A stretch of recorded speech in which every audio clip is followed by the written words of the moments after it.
Dut. Hej. Hej. Velkommen Til Strikke Besties episode 2. Episode 2. På IG, der hedder jeg T. Abilgaard. Og jeg hedder Damkjær Lotte. Med AE. Ja. DAMKJAER Lotte. Tjek. På YouTube er vi så Strikke Besties. Ja. Hvad er du på i dag? Jeg har Ella shirt på. Den er svært glad til. Den er strikket i silkwool fra garnudsalg. På pind 3. På pind 3. Jeg har Nelly Blaus på. En af Uldfiskens egne strikkeopskrifter. Det er en Nana-opskrift. En anden opskrift. Med Elsker skulderen. sådan nogle sadelskulder. Ja, den er rigtig fin. Jeg tror, den var på pind 4 eller 5. Men den er jeg glad ved, for den har kort ærmer, og mit indre ur er gået i stykker. Jeg har også kort ærmer. Ja. Fordi det er varmt i dag. Ja, selvom du fryser nogle gange. Ja. Nu sidder vi lige i spotlightet, så er det i hvert fald ikke kulden, vi døjer med. Og så havde du lige... Jeg har lovet at sige noget om min lille niece, fordi hun spurgte mig, moster, kan du ikke lige sige noget om en trøje, du har lavet til mig, og så lige vise et billede af mig, og bla bla bla. Så det gør jeg. Det her, det er Bailey. Det er min niece. Lille nulle. Hun er smuk. Mosters nulle. Smukke pige. Hende har jeg lavet denne her til. Det er fordi, den skal lige vaskes, du ved, så klipper jeg enderne. Hendes yndlingsfarve er blå, og hun vil godt have en blå trøje. Så jeg har strikket en ingen digedar, tror jeg. I alle mulige rester. Ja. Den er flot. Sådan der, så kan man se det hele. All of it. Det er til Nulle. Det er til Nulle. Jeg kalder hende Nulle, fordi hun er min Nulle. Hun er en Nulle. Bare ud fra billedet er hun en Nulle. Så Bailey, den er her med til dig. Love you. Hun snakker kun engelsk, så hun forstår ikke så meget af, hvad jeg siger, men hun ved, at jeg nævner det, og hun ved, trøjen er til hende. Ja. Cool. Det var det. Ja, hvad har vi færdige? Ja. Siden sidst. Jeg har ikke så meget færdig, faktisk. Jeg har vist også kun en cardigan til tankmutter i Lilian. 2. Ja, jeg har 2 færdige ud af 3. De er ikke vasket, skal jeg lige sige. Og jeg kan skise, men jeg kan huske, hvad det er. Lige når jeg nu sidder her. Nej, jeg kan heller ikke, faktisk. Det er noget petitnet i hvert fald, ikke? Det er det. Det er petitnet. Og den var strikket i alpaka 1 og 2, ikke? Den her. Jo, det er den. Det er virkelig lækkert. Ja, det er dejligt blødt. Ja. Den er klar til aflevering. Ej, der skal lige knapper på, men ellers. Og så har jeg en Holger cardigan. Den er lidt bred, men det er den bare. Det er den bare. Det er sådan, det er. Det er sådan, det er. Det passer i strikkefasthed. Der skal også lige knapper på. Den er altså også virkelig fin. Ja.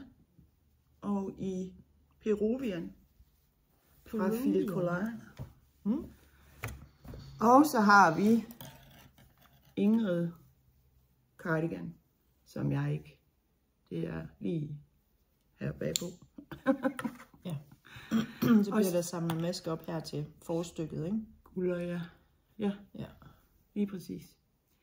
Så den er på pindene nu. 3. og sidste projekt til tankmutter Lilian.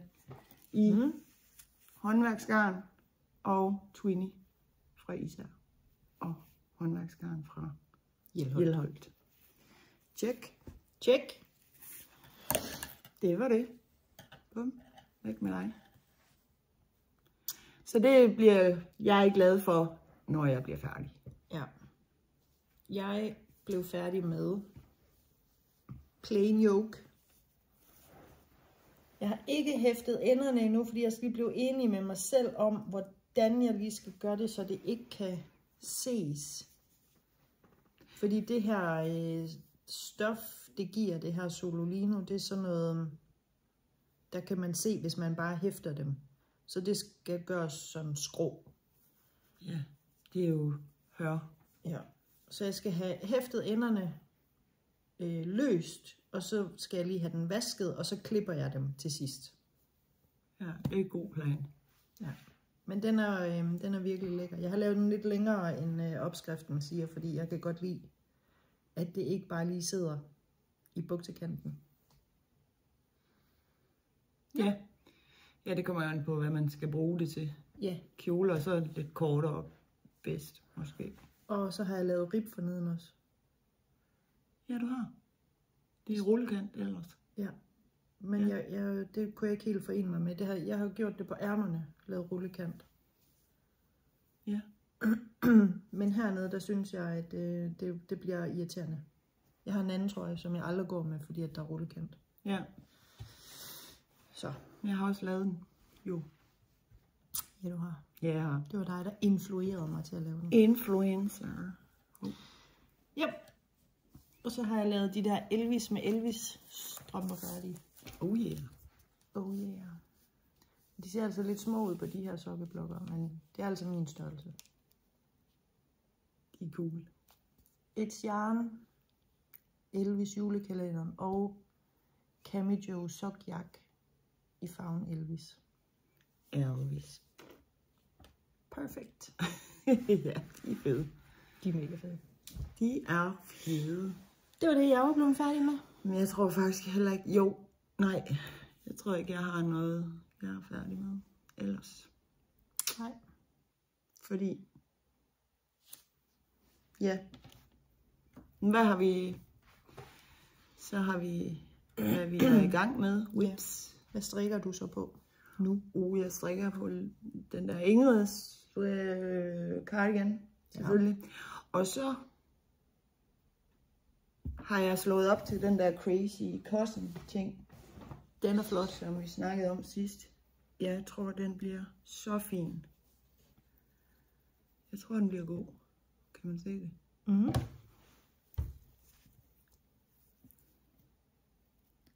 Det var en tråd silkmor her, og så den der... Det hedder den. Cool. Ecopuno. Ecopuno. Jeg blev ved med at kalde den Cool Wool. Cool Puno. Cool Puno. Ecopuno fra Lana Grossa. Ja. Og så bare en hvilken som helst silkemor her kan man jo bruge. Men nu var det den her, der var på billedet. Og det er egentlig ikke helt min farve. Men jeg tror, den bliver fed. Jeg synes, den er fed sådan her. Ja. Og den er lækker blød. Det er... Den er nice. Og så er det lidt sjovt, når man skal tage ud. Så gå lige væk. Altså den der pind. Så laver man sådan nogle små blomster. Og de ligger så som ragland. Mm.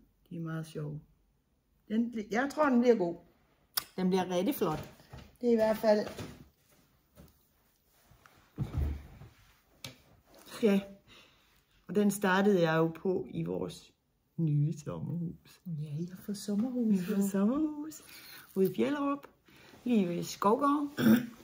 Og puha, der kan man bruge meget tid. Ja. Jakob, min bedre halvdel, kalder man det. Mm. Han har lavet stor terrasse, og vi har fået luft til luft op, så vi kan skrue op hjemmefra, så huset ikke skal tage 5-6 timer om at brændeovnen får det varmt. Ja. Det er dejligt. Det bliver rigtig rart. Ja, det gør.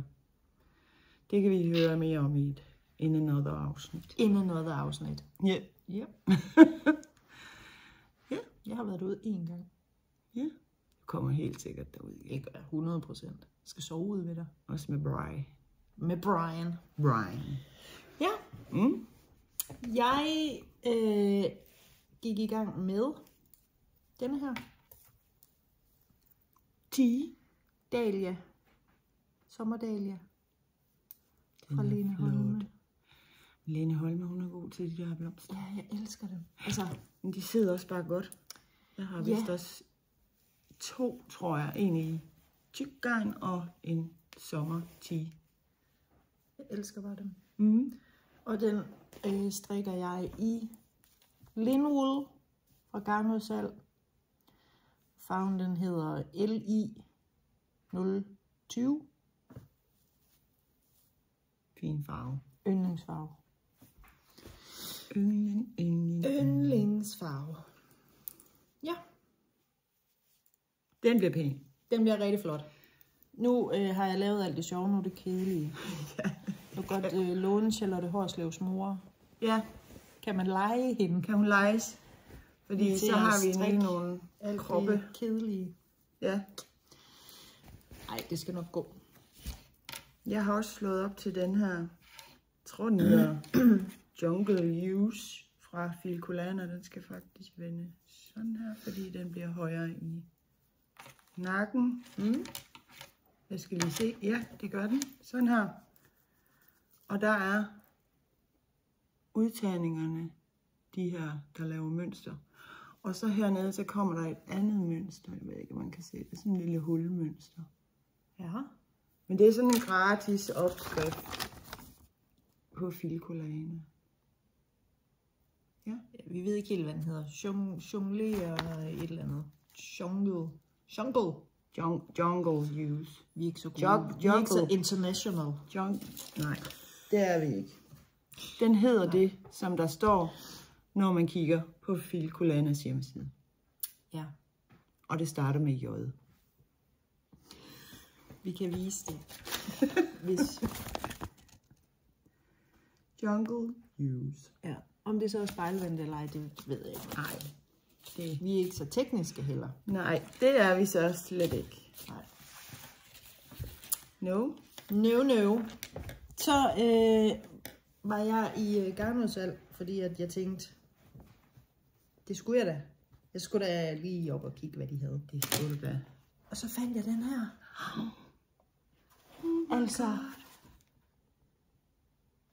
det er sådan noget, jeg ved ikke. Det ligner bouclé, men det er det jo ikke. Nej, men det er sådan noget bølget. Det er lidt crepe. Crepe, ja. 80'er crepe. Men tror du ikke, det ligger så fladt, når det bliver vasket? I don't know. Jeg har faktisk ikke strikket med sådan noget. Så strikker jeg sammen med en Cetasuri. Det ved jeg ikke, hvor det er fra. Lana Grossa måske. Ja, det er det. Cetasuri eller Lana Grossa.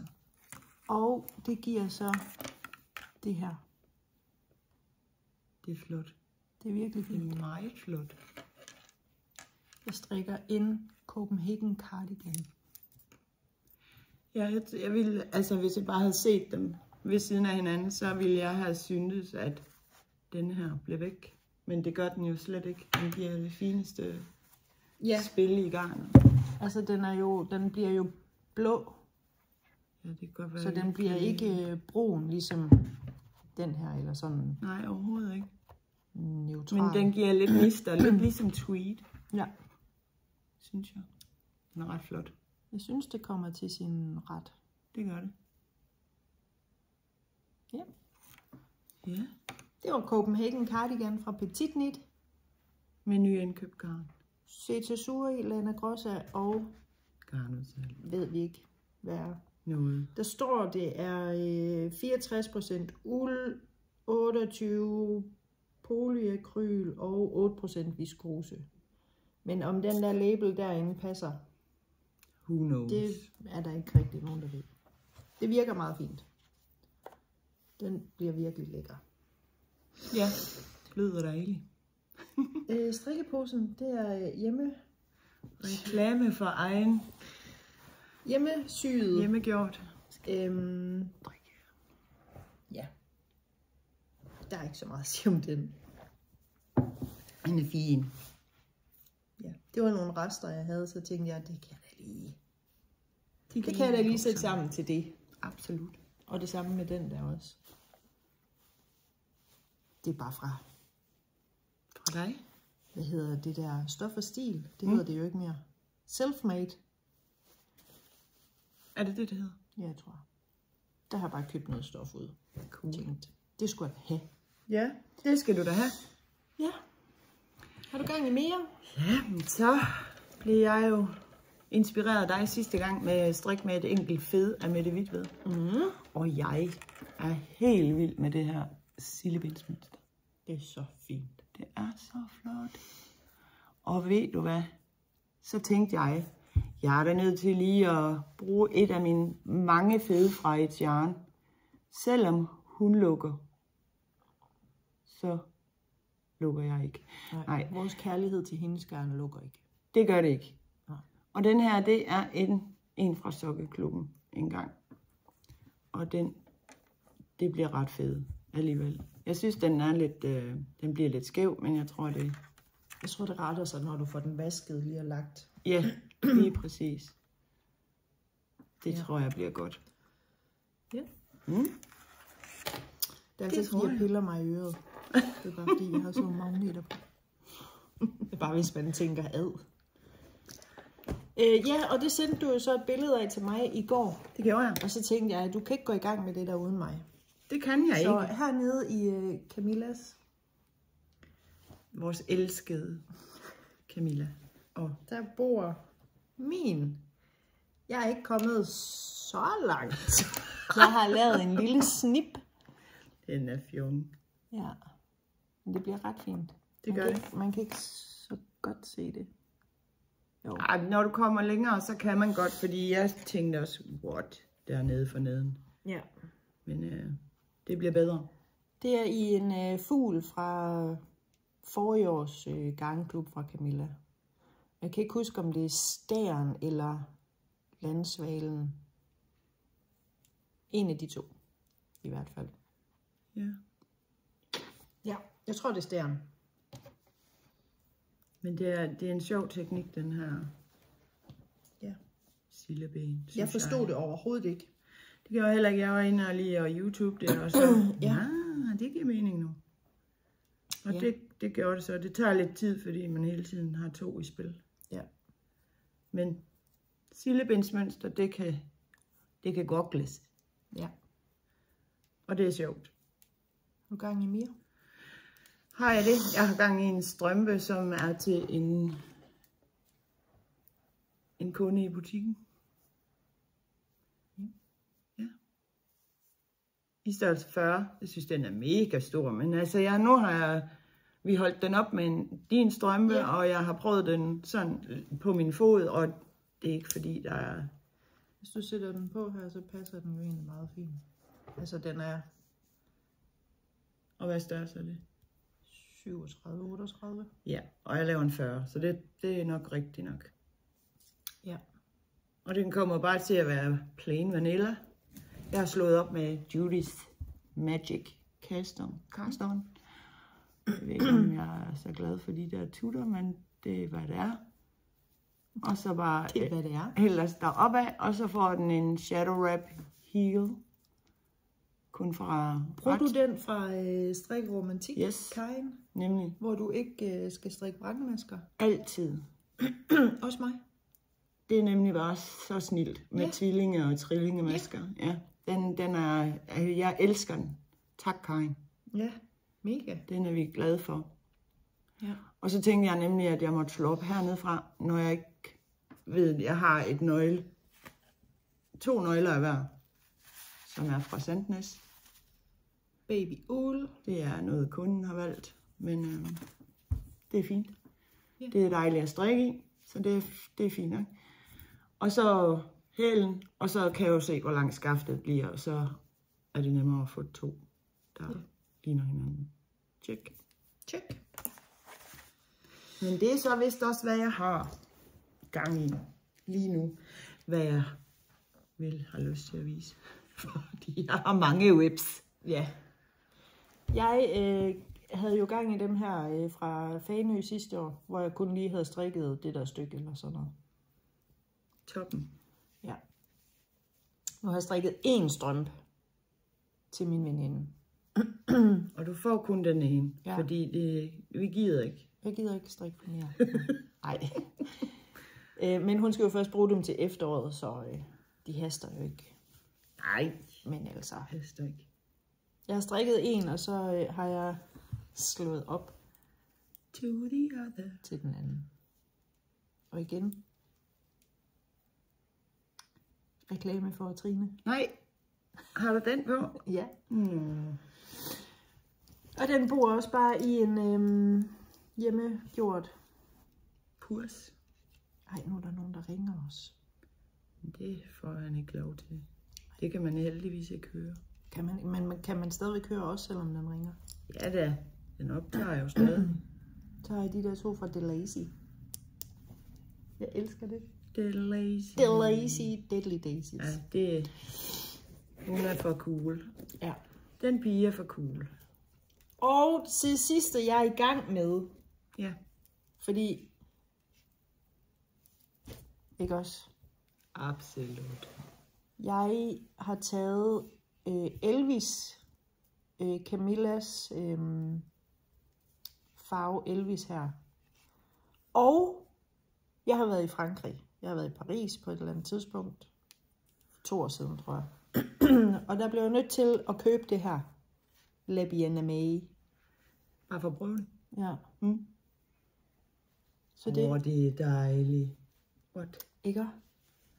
Så det, kan jeg godt det bliver sove jeg på. nødt til at købe. Det kan jeg godt forstå. Og igen er der Trine. Markører. Ja. De bliver ret fine, synes jeg selv. Ja, det bliver cool. Ja, det var det. Har du brugt alle de sokker, du strikker? Ja. Måske ikke så meget i den her årstid, faktisk. Nej. Men Men jeg går også kun med strikkede sokker. Der er altså noget ved det. Ej, jeg har også min med i dag. den bor i Socialdes... Ej, hovsa. Hov. Taske. Jeg elsker den. Det gør jeg Jeg har også. set, hun har lavet en ny med sådan hang på. Nej, det skal vi da have. Det skal jeg bare have. Vi skal bare have hanken. Nej, jeg skal have hele tasken. Jeg skal da ikke nøjes med hanken. Jeg skal da have 2 tasker. Det skal du da have. Skal da have? Du har ikke ret mange af hendes tasker. Nej, det har jeg ikke. Jeg siger ikke noget. Jeg siger det ikke. Det er det, jeg er i gang med. Ja. Ja. Jeg prøver lige at tilbageholde en cola. Cola-bøvs. En colabøvs. Der kan jeg lige tage en slurk cola. Det er ikke så pænt. Jamen, så har vi lidt drømmestrik. Ja. Men alt, der kan strikkes, det er min drøm, tror jeg. Ikke bukser. Næsten. Og bikinier. Jeg har heller ikke så meget til... Nej. I uld. I pegynt. Trusser i pegynt. Au. Det skal jeg bare have. Nej, det skal jeg bare ikke. Det skal jeg nok bare heller ikke. Jeg kan også give mig til at krasse lidt. Mit drømmestrik er det samme som sidste gang. Og det er fordi, at jeg skal bare have de der t-shirts. Det var jo Sunday tee. Ja. I den der Massi, den der sådan helt lyserøde pink laksefarve. Ja. Så er det Sommerdalia, den er jeg gået i gang med. Ella shirt, den samme som den her, bare i sådan påfuld blå. Ja. Jo. Så var der nogle halvvanter. Det er også først til efteråret, de skal bruges, så det er ikke noget, der haster. Og så er der Dagmar skarf og Ingrid skarf. Ingrid er jeg så også gået i gang med. Det er nemlig den her. Ja. Det glemte jeg lige at sige. Så har jeg nogle strømper. Jeg har fået de her kort her. Jeg har købt dem for lang tid siden. 2 af dem har jeg fået, og en har jeg købt, og en anden har jeg fået i en anden gave, tror jeg. Var det Amrit? De købte ved Amrit. Ja. Min datter, hun var over i butikken, og så siger hun, hun ringede mig op derovre. Altså på FaceTime. Og så stod Amrit i baggrunden. Så var jeg sådan, ej, jeg kan høre hende. Jeg kan høre Amrit.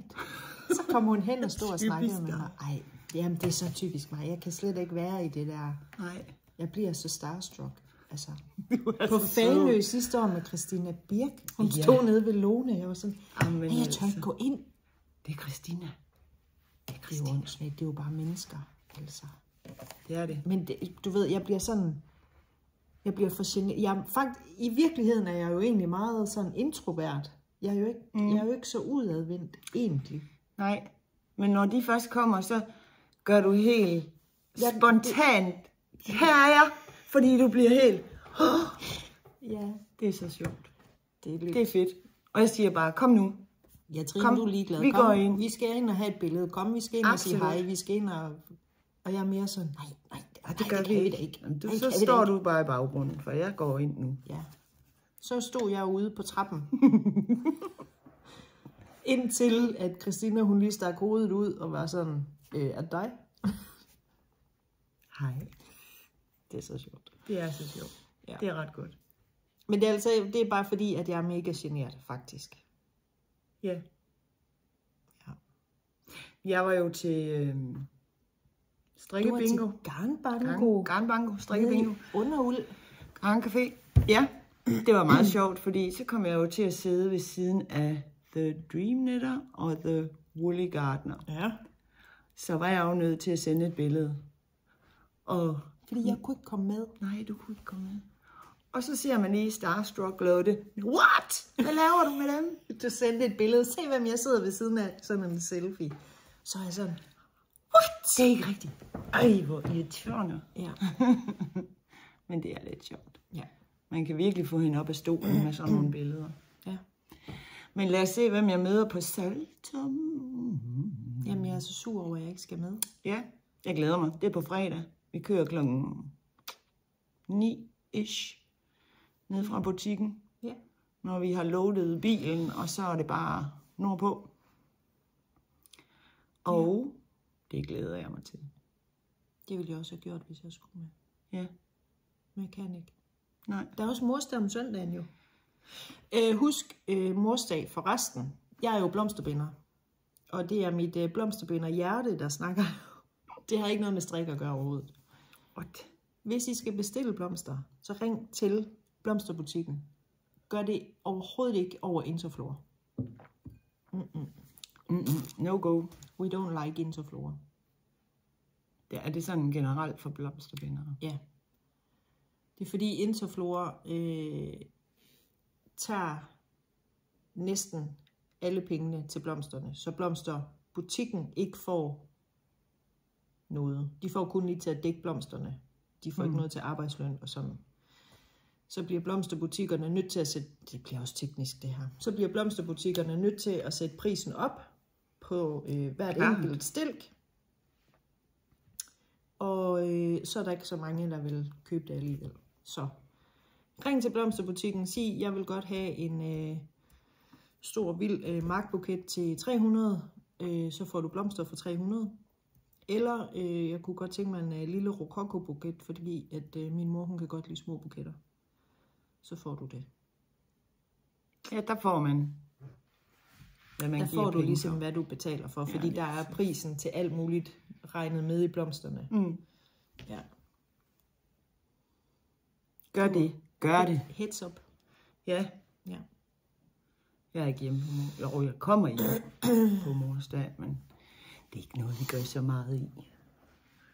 Min datter og mig, vi var i Mærko. Min store datter, hun er lige blevet 18. Det er sindssygt. Nu er hun så stor, hun kører rundt i bil og alt muligt. Altså. Selv. Ja, selv. Kører selv. Nå. Vi var i Mærko, og så sagde jeg til hende, jeg ønsker mig sådan den der kop. Det var de der kæler, Poppy. Dem med valmuen på. Ja. Fordi at jeg har dem fra jul. Altså de der julekopper, der kommer hvert år. Men nu er det jo ikke jul, så nu kan jeg jo ikke sidde med de kopper. Det kan man da godt. Ja, det kan man godt, men det er bare lidt mærkeligt. Nu pakker du dem så væk? Ja. De er sammen med julepynten. Nå, okay. Ja, så er det nok okay, fordi alle mine kopper står i skuffen. Og der er både julekopper og alle mulige kopper. Nå. Og mine kopper fra Deadly Daisy. Daisy. Jeg har ikke noget. I love it. Nå, men vi står derinde, og så så siger jeg til hende, at jeg ønsker mig sådan de der kopper, fordi jeg har jo dem fra jul, men dem kan jeg jo bruge, når det er sommer og bla bla. Så siger hun, nå, men den køber jeg bare lige til dig til morsdag. Ja. Så jeg har en gave derhjemme, der står og venter på mig til morsdag, og jeg aner jo ikke, hvad det er. Nej, det... Jeg har jo spurgt hende, om jeg ikke godt må pakke den op før tid, fordi... Det kan du da. Nej, det er jo ikke morsdag i dag. Nej, hvad tænker du på overhovedet at spørge? Okay, så. Okay, sorry. Ja, nej, der må jeg nok sige, der ja. sætter jeg lige foden i. Ja, der sætter du grænsen. Det gør jeg. Over min grænse. Der er varmt der. Sveder du? Jeg har lidt en brødrester, der tænder og slukker sådan, når den føler for det. Nå. Det er faktisk lidt hårdt om natten, når man af med dynen, på dynen, af med dynen, på dynen. Og så har man en 9-årig, som gerne vil ligge rigtig tæt med armene rundt om en, hvor man bare tænker, shit, man. Jeg tror, jeg går ind i hans seng. Kravl lige af mig, tak. Ja, kravl lige af. Ja. Har du mere drømmestrik? Jeg har en masse, men jeg kan ikke huske det. Nej, jeg har også den her Spring Veneer. Hvorfor skal jeg finde nogen, som har sådan nogle åndssvage navne? Den hedder det her. Det er også bare en gratis opskrift fra Filcolane. Tjek. Og jeg elsker